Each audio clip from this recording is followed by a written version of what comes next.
प्रश्नावली 12.1 प्रश्न 1 है मान ज्ञात कीजिए। 3 की घात -2 है। जब भी घातांक माइनस में होते हैं तो उसको हम 1 के बटे में लिखते हैं। तो 1 के बटे में 3 की घात -2 से हो जाएगी +2। अब 1 के बटे में 3 को 2 बार लिखें, 3 गुणित 3, तो आएगा इसका मान 3 त्रिका 9, 1/9।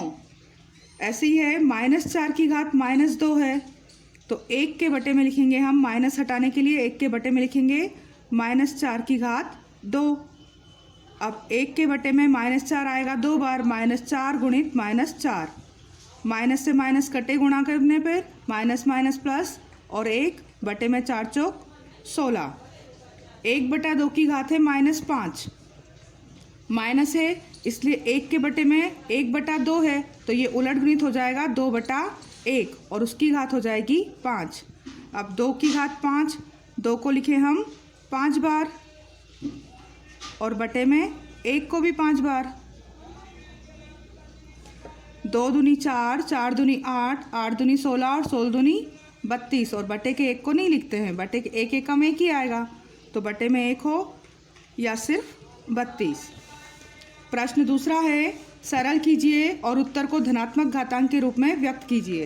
पहला है -4, इसकी घात है 5 और भागित में घातें घट जाती हैं, तो आधार जब समान है, आधार समान होने पर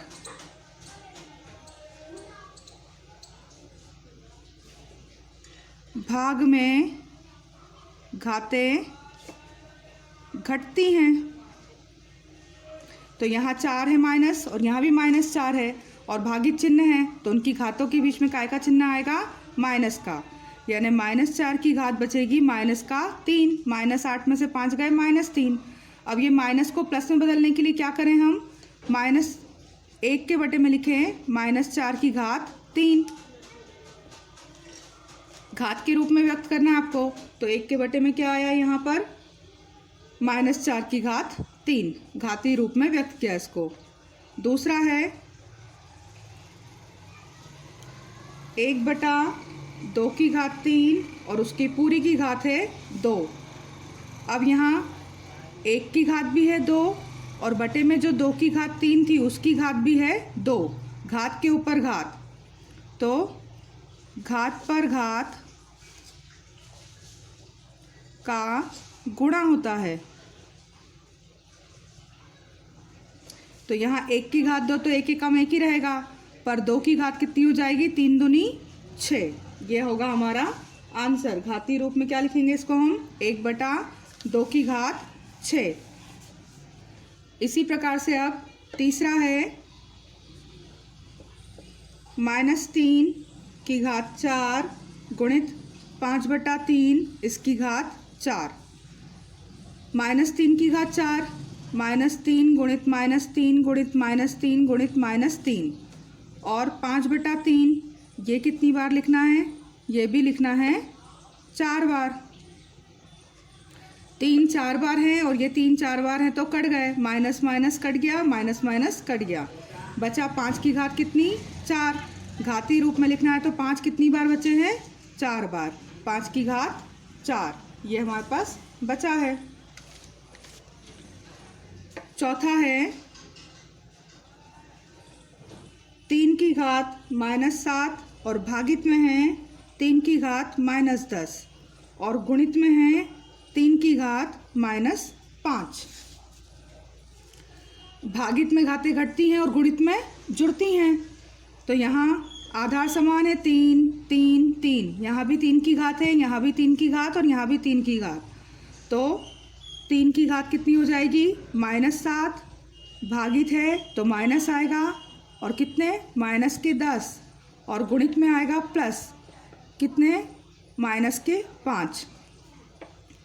अब 3 की घात हो जाएगी -7, माइनस माइनस प्लस के 10 और प्लस माइनस -5, यानी 3 की घात होगी -7 और 5, -12 प्लस के 10।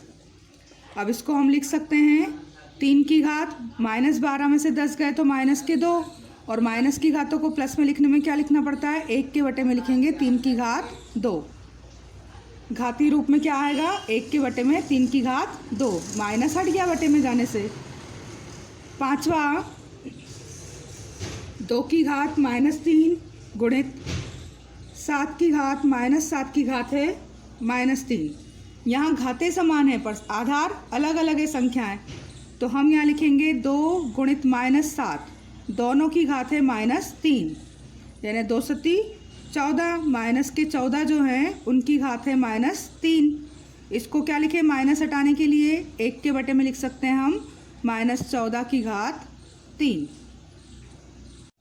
प्रश्न 3 है, मान ज्ञात कीजिए 3 की घात 0 प्लस 4 की घात -1 गुणित 2 की घात 2। अब यहाँ हल करें हम तो जिसकी घात 0 होती है उसका मान होता है 1, तो यहाँ आएगा 3 की घात 0 मतलब कि 1। 3 की घात, 5 की घात, 7 की घात, किसी भी संख्या की घात अगर 0 है तो उसका मान क्या होगा 1, प्लस 4 की घात -1 है तो -1 है ना, 1 के बटे में लिखेंगे 4 को एक बार, और इसका गुणा करना है हमें 2 की घात 2 यानी 2 गुणित 2 से। इनका लघुत्तम लें, 1 और 4 का लघुत्तम आएगा 4। 1 के पहाड़े में 4 कितनी बार आएंगे, 4 बार। उस 4 का ऊपर 1 में गुणा करा, 4 एकम 4। 4 के पहाड़े में 4 एक बार, 1 का ऊपर 1 में गुणा 1, और इसमें गुणा करना है 2 दूनी 4 का। ये गुणित 4 और भागित 4 कट गए, 4 + 1 क्या बच गया हमारे पास 5। इसका मान कितना आया 5। दूसरा है 2 की घात -1 गुणित 4 की घात -1, और इसको भाग देना है 2 की घात -2 से।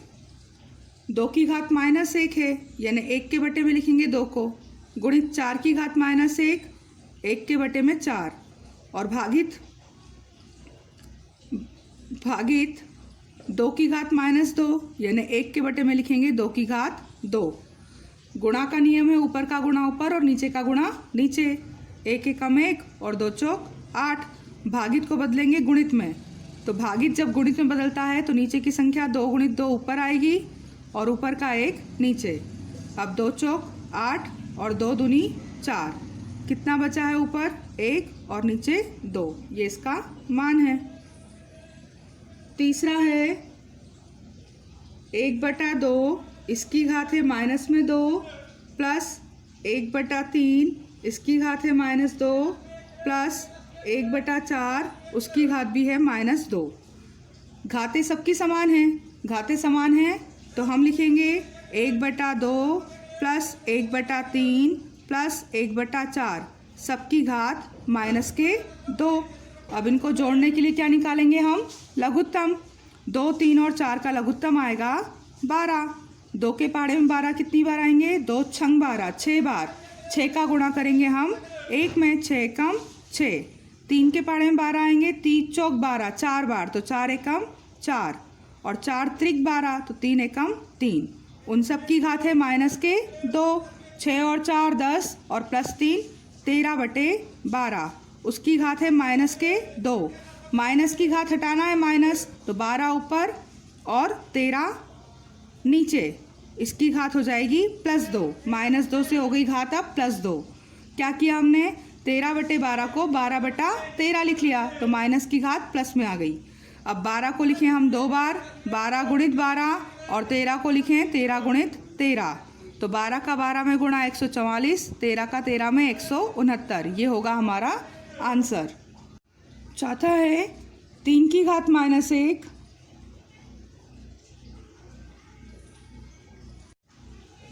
प्लस 4 की घात -1 प्लस 5 की घात -1, और उन सब की घात कितनी है 0।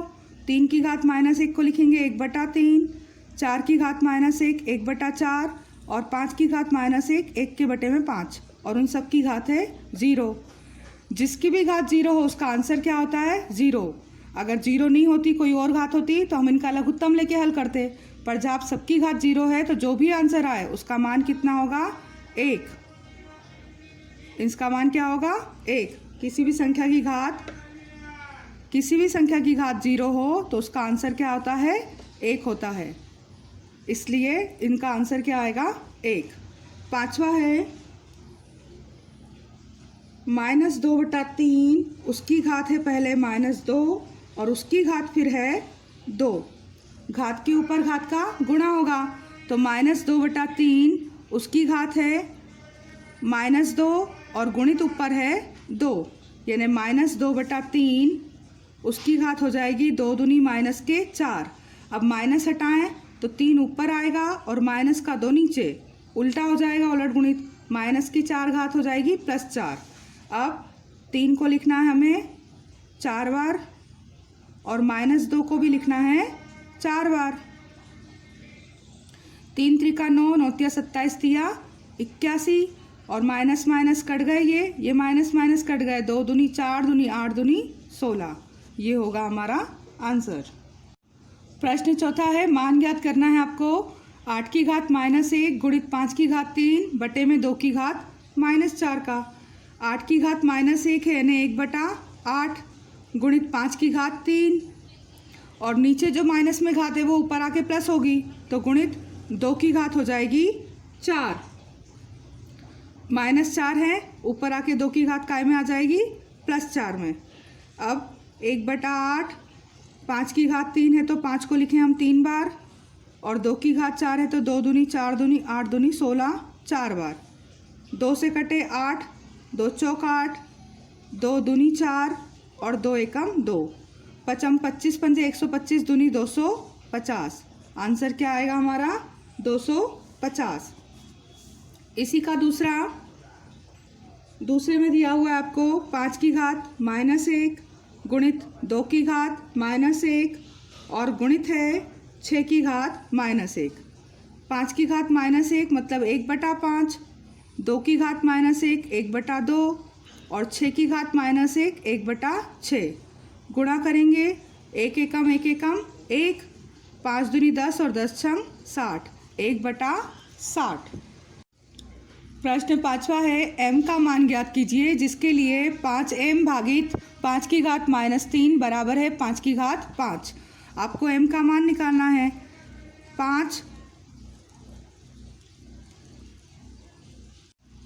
5 की घात है m, तो 5 की घात m भागित है, आधार समान है 5 5 5 तो 5 की घात m भागित में क्या आ जाएगा माइनस और फिर घात है -3 बराबर 5 की घात इधर है 5। अब 5 की घात m माइनस माइनस हो गया +3 और बराबर 5 की घात आ गई 5। आधार समान है तो ये आधार घातें क्या होंगी बराबर होंगी। एक की घात अगर m हो और बराबर का चिन्ह हो और एक की घात n हो तब क्या होता है, तब m जो है वो बराबर होता है n के। यहाँ 5 की घात है m +3 और 5 की घात है 5, इससे आधार समान है। जैसे यहाँ a तो m बराबर n यानी कि m +3 जो है बराबर होगा 5 के। सिर्फ घातों को लिख रहे हैं हम, आधार हट गए। अब m का मान निकालना है तो 5 और +3 हो जाएगा -3, तो m का मान आएगा 5 में से 3 गए 2। प्रश्न 6 है, मान ज्ञात करना है आपको 1/3 की घात -1 माइनस 1/4 की घात -1 और उस पूरे की घात है फिर -1। तो बटे की संख्या को अगर माइनस में घात हो तो उल्टा लिखते हैं। 1/3 क्या हो जाएगा 3/1, उसकी घात हो जाएगी 1 यानी कि 1 ही बार, और 1/4 -1 घात है तो वो हो जाएगा 4/1 और उस पूरे की घात है -1। 1 का कोई मतलब नहीं, 4 में से 3 गए तो बचा माइनस का 1 और उसकी घात -1 है, तो माइनस घात लगाने के लिए 1 के बटे में क्या लिखेंगे -1, यानी आंसर फाइनली आएगा हमारा -1। दूसरा है 5/8 उसकी घात है -7 और गुणित 8/5 उसकी घात है -4। 5/8 उसकी घात है -7 और 8/5 की घात है -4, तो 5/8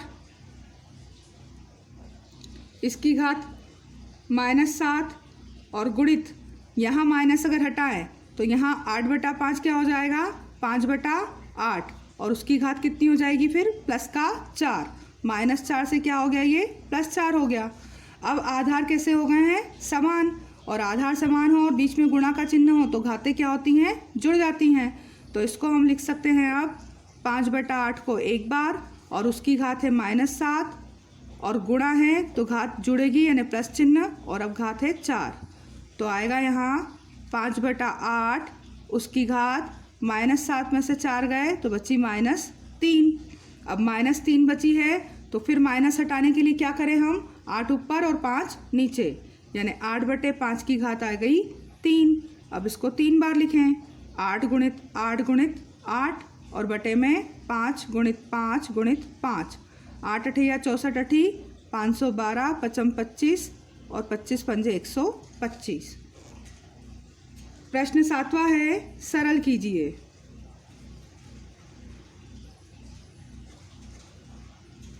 पहला सवाल है 25 गुणित टी की घात है -4 और बटे में है 5 की घात -3 गुणित 10 गुणित टी की घात -8। 25 अब जो धन की घात है ऊपर माइनस वाली घात हम नीचे पहुंचा देंगे और नीचे की माइनस वाली ऊपर लाएंगे तो प्लस की हो जाएगी। तो ये गुणित जो 10 प्लस का था तो नीचे ही रहेगा। टी की घात -4, 25 है 5 की घात है -3 तो उसको ऊपर लाएंगे तो 5 की घात कैसी हो जाएगी, +3। अब नीचे जो टी की घात -8 है वो ऊपर जाएगी तो टी की घात काय की आ जाएगी, प्लस की। अब ऊपर जो है माइनस की घात टी की घात नीचे जाएगी तो वो हो जाएगी प्लस की और नीचे बचा है 10। अब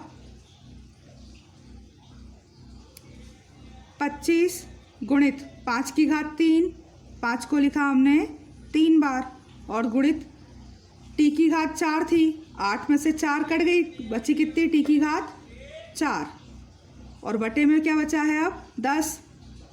5 दूनी 10 और 5 से 5 कट गया। अब हमारे पास क्या बचेगा, 25 का 25 में गुणा करेंगे तो 625 टी की घात 4/2। तो आंसर आएगा हमारा 625 टी की घात 4 और बटे में 2।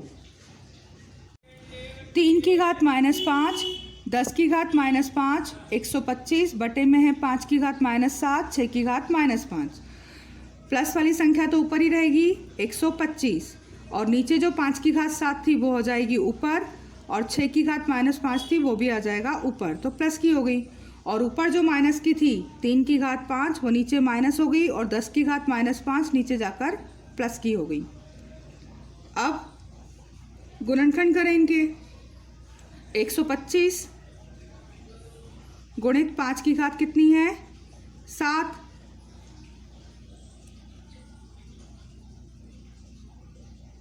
6 की घात कितनी है, 5 और बटे में है 3 की घात 5 और 10 की घात 5। अब अगर इनको काटें तो 3 दूनी 6, 3 दूनी 6,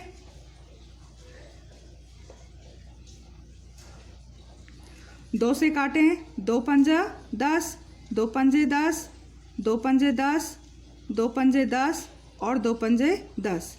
अब 1 2 3 4 5, 1 2 3 4 5 बचे कितना हमारे पास, 125 यानी कि 25 पंजे 125 और 5 5, 5 गुणित 5। इसको हम लिख सकते हैं 5 की घात कितनी, 5। ये होगा हमारा आंसर, 5 की घात 5।